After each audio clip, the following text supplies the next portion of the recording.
তো আজকে এইটুকুই সময় পেয়েছি বক্তৃতা দেওয়ার জন্য, তাই আজকে তোমাদের সঙ্গে এইটুকু কথা শেয়ার করলাম। কারণ আমি প্রতিজ্ঞা নিয়েছি ডেইলি ভিডিও আপলোড করব। হ্যালো বন্ধুরা, কেমন আছো তোমরা সবাই? আশা করি সবাই ভালো আছো, আমিও খুব ভালো আছি। তো এখন স্টাফ রুমে আছি। তো তোমরা জানো আমি কিচেনে কাজ করি অ্যাজ এ চাইনিজ শেফ এই দুর্গাপুরে। তো এখানে আমার কাজ করে অনেক বছর হয়ে গেল। তো অনেক বছর ধরে কাজ করছি। কাজ করতে করতে একটা জিনিস হয় কি জানো তো, হোটেল লাইনে অনেক দিন কাজ করা একটা জায়গায়, তারপর সেখানে না একটা যাকে বলা হয় এই সেফ জোন, তো সেরকম একটা সেফ জোনের মধ্যে আমি এখন আছি। কারণ আমি জানি আমার কটা মেনু আর কাজের জায়গা সেখানে কি কি হবে আর কীরকম। তো আমি আমার মাইন্ডটাকে সেইভাবে প্রিপেয়ার করে নিয়েছি যে যাবো এরকমভাবে কাজ করব, ব্যাস চলে আসব। তো আমি একটা সেফ জোনের মধ্যে আছি। তো আমার এতদিনের অভিজ্ঞতা থেকে আমি একটা কথা বলবো, সেটা হচ্ছে যে মাঝে মধ্যে না একটু সেফ জোন থেকে বেরিয়ে যাওয়া উচিত। কারণ আমি যেটা ফিল করেছি ভাই, আমার বয়স অনুযায়ী আমি যেটা ফিল করেছি, আমার বেশিরভাগ অডিয়েন্স আছে যারা 18 থেকে 22 বছর 23 বছরের, কিন্তু আমার তোমাদের ওই বয়সটা আমি পার করে এসেছি। তো আমি বলতে চাই যে একটা জিনিস মিস করে ফেলেছি জানো। সেটা হচ্ছে তখন একটা গ্রোথ সময় ছিল আমার, যখন সেভ আমাকে কাজ শিখিয়েছিল। তো তখনই বলেছিল 2 বছর কাজ করার পর বলছিল যে এখানে যা শেখার তো শিখে নিয়েছিস, তো চল এবারে বাইরে চল। তো আমি বলেছিলাম না, বাইরে আর যাব না, আমি অলরেডি চেন্নাই থেকে অনেক বছর থেকে এসেছি, তো আমি এখন আর বাইরে যাব না, আমি এখানেই কাজ করব। ঠিক আছে, এখানে করতে করতে বাড়িতে তখন অনেক দিন যদি বাইরে কাজ করি, তারপর হঠাৎ এসে যদি বাড়িতে কাজ করি, তখন তাহলে খুবই ভালো লাগে যে দেখ ওখানে গেলে 6 মাস 1 বছর বাদে আসতাম, আর এখানে আমি চলে এসেছি, দেখ 4 দিন, মাসে 4টে ছুটি, তো একটা মজা লাগতো, বাড়ি চলে যেতাম।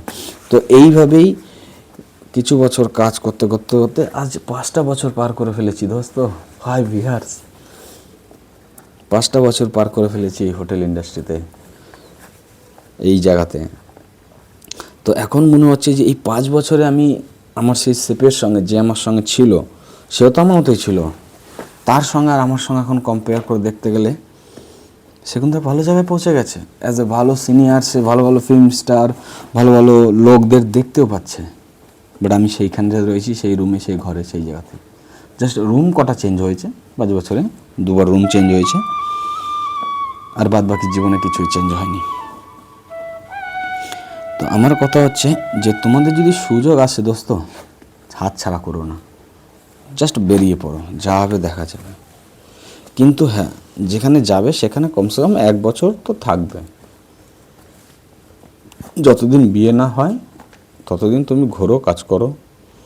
আমি মনে করি আমার এখন বিয়ে হয়নি, তো আমি এখন ঘুরছি, কাজ করছি। তো নতুন কিছু একটা সিদ্ধান্ত নেওয়ার প্ল্যান করছি, বুঝতে পারলে? কিছু নতুন একটা সিদ্ধান্ত নিতে হবে।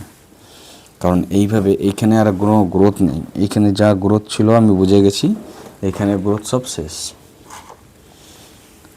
একটা জিনিস কি, তুমি কি চাও? তুমি একটা জায়গায় অনেক দিন কাজ করার পর তুমি একটা এজ এ সিনিয়র হিসেবে চাও যে তোমার কথা শুনুক, তুমি ইচ্ছা মতো একটা ছুটি নিতে পারবে বা কিছু একটা। কিন্তু এখানে তোমার ইচ্ছা তো হচ্ছে না, কারণ কি তুমি তো যেখানে কাজ করেছো তোমার সঙ্গে যে আরও যে নতুন নতুন লোক জয়েন হয়েছে, তারা তো চেঞ্জ হয়েছে, তারা তো তোমার মতো পুরনো নয়। কিন্তু এই জিনিসগুলো খুবই খারাপ লাগে। তো আমার কথা হচ্ছে এই ভিডিও থেকে এইটাই, যে তোমরা যদি সময় বা মকা আসে তো পিছিয়ে যেও না, জাস্ট বেরিয়ে পড়ো। কারণ মকা সবসময় আসে না, এটাই বলার ছিল। সে হোক তোমাদের ব্লগ বানিয়ে এবং মোটিভেট করে, যাইভাবে পারি আমার জীবন কাহিনীটা তোমাদের সামনে তুলে ধরবো।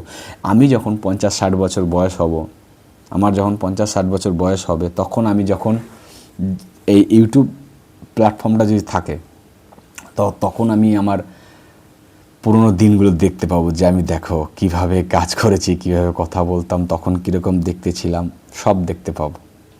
তার জন্য আমি আমার জীবন কাহিনী তুলে ধরি এই সোশ্যাল মিডিয়ার মাধ্যমে। তার জন্যই ক্রিয়েট করা মিস্টার নয়ন ডেলি ব্লগ। তো তোমরা সাথে থাকো, সঙ্গে থাকো, জীবনে এখন অনেকটা পথ বাকি আছে, সঙ্গে যাব।